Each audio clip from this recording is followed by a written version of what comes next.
and welcome to a review of a wine I found kind of outstanding here at Wayward Wine. If you're like me, you're probably pretty bored right now. So, to entertain ourselves, let's crack something open that I've stowed away for over 5 years now that I found was fairly outstanding. It comes from a winery called Fratelli Perata. The Perata family came to the US from northern Italy in Genoa in 1930. And then after another generation, after World War II, decided to look into wine production. And they rifled around Washington, California, and kept trying to hone in on a microclimate that was best suited to growing robust but well balanced red wines. That was their goal. And so around 1970, they landed in Paso Robles. They bought a property just 1 mile west of the 101, which was a really good move at the time because no one else was planning on the west side of Paso Robles then. They're one of the founding families actually out there. And the benefit of their spot was there was this lovely little corridor leading to the Pacific Ocean that sucked in that cool Pacific air, slowing down the ripening season and allowing the grapes to retain their acidity and not get too overblown with alcohol by the time they were fermented.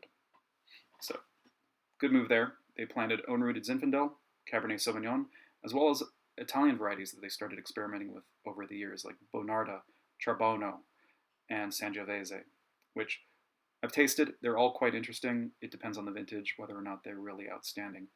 But when I visited them almost about 5 years ago now, to a shack that more or less looks kind of like this. Do not expect California glam. Do not expect a bunch of glass floors and, stainless steel tanks rising up to like 4 stories high. No, this is fairly natural, traditional winemaking in a very kind of old school wine tasting experience as well. People there are lovely. They're very family oriented. There's lots of things to snack on, and you get to try a whole range of their wines. Also, because of their fairly old school methods, the nice thing is they age most of their reds before release. So this is 2010 when I bought it. Their current release of this particular wine, Tre Sorelle, is 2014. So you're going to find wines that they sit on because they know that it needs time to age. This one in particular, the Tre Sorelle, named after the three sisters of the family in honor of them. Also in honor of the three grapes that are in here. Cabernet Sauvignon, around 60%, Merlot, and Cabernet Franc. Classic three Bordeaux varieties grown in Méritages here in the US, as well as in left bank Bordeaux blends, typically. Cabernet typically leads this blend, and it's no different here. So I put it away though because when I tasted it, really, really delicious, but way too tight.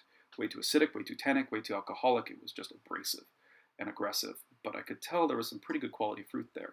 These are own-rooted Cabernet Sauvignon vines that are planted, back in the 60s and 70s. They've had some time. They've had some time to develop really quality fruit, and that's what you need for a top flight Cabernet, Merlot, or Cab Franc. So we'll see how it turns out.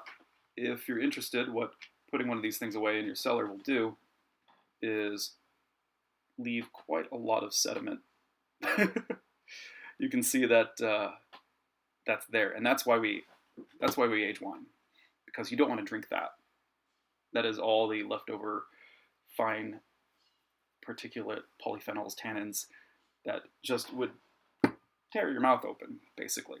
So let's try it.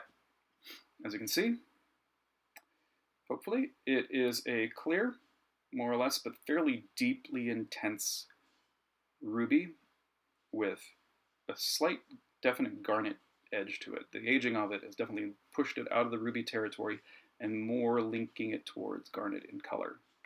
But this is fairly dark stuff because they don't filter and they don't fine. The Paratas definitely do some rackings to clear off some of the sediment, but otherwise it is what was in the last barrel it was in, without any fining or filtration pads. Aromatically, it is pronounced. I mean, it's hard to put it this close to my nose. Honestly, I could just smell it from here. Maybe like, yep, that's it. Okay, So on the nose, concentrated black fig. Lovely kind of bright boysenberry as well. A little bit of plumminess, kind of ripe, super ripe plum. Almost verging on like fruit leather. But yeah, lots of that classic black fruit, purple fruit quality that you expect out of something with a Bordeaux edge to it. And oodles of spice. We get lots of nice spice box, cinnamon, clove, and the bean of the vanilla, not actually the like vanilla extract, but the bean of it, that you get a little of that like husk, woody note to it.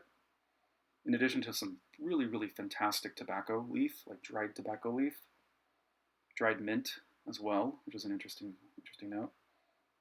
And kind of dustiness, just like a kind of like hot rolling dust. And if you find any citrus notes, it'd probably be something along the lines of like shaved orange peel.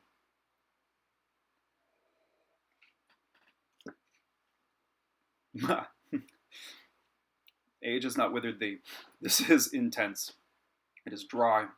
It is still pretty high in acidity. Medium plus though now, not aggressively high. And tannic. This is all grip. It's like really, really nice distressed leather in terms of its grippiness. Slight dustiness to it as well. And it's fairly rich. Luckily, the acidity kind of tames all that richness and intensity. The body's definitely pushing medium plus, but it's not full-bodied. It's not overly voluptuous. It's not too much. And the alcohol is about 13.9%, which is hot, but not too hot. It's just what you want. It's just enough to like claim you and say, hey, stop. Pay attention to me. I'm a lot. And I'm delicious. On the palate, you get a lot of those notes as well. The fruit definitely shines through. I think aging this much longer might lose some of those nice primary fruit notes, the dried fig, the plum, the blackberry, cassis kind of note. And you would fall way more into those dried herbs, the baking spices, the earthiness, the dustiness. And I worry that like another 5 years it'd probably be fine, but beyond that it doesn't have much else to show, let's say. But all those flavors hang for a long, long time. This is an outstanding, concentrated, structured, burly cab blend from Paso Robles. It wants food. I want food. It really makes me like just want to bite into some sort of tri-tip, or even something a little bit more interesting, like throw some lamb at me, maybe something with some herb crusting going on, or maybe like really interesting truffled tempeh, or maybe a smoked tofu, if you're into the vegetarian stuff. Smoked cheeses would be pretty interesting in this, like a smoked Gouda would show up pretty nicely. I wouldn't go too sweet on this, but definitely think of things that you would maybe do a little balsamic glaze with. That would tame pretty well with this. But it needs something to eat, because all those tannins otherwise are just going to like take my saliva and go to another town with them. So overall, Fratelli Perata's 2010 Tre Sorelle Cabernet Sauvignon blend from Paso Robles is delicious, outstanding stuff, worth aging. Thankfully, the winery ages it for 5 years. Probably needs another 5 on top of that just to be able to tame and dance with it. But a delicious thing, and definitely worth your while to find. So there you go.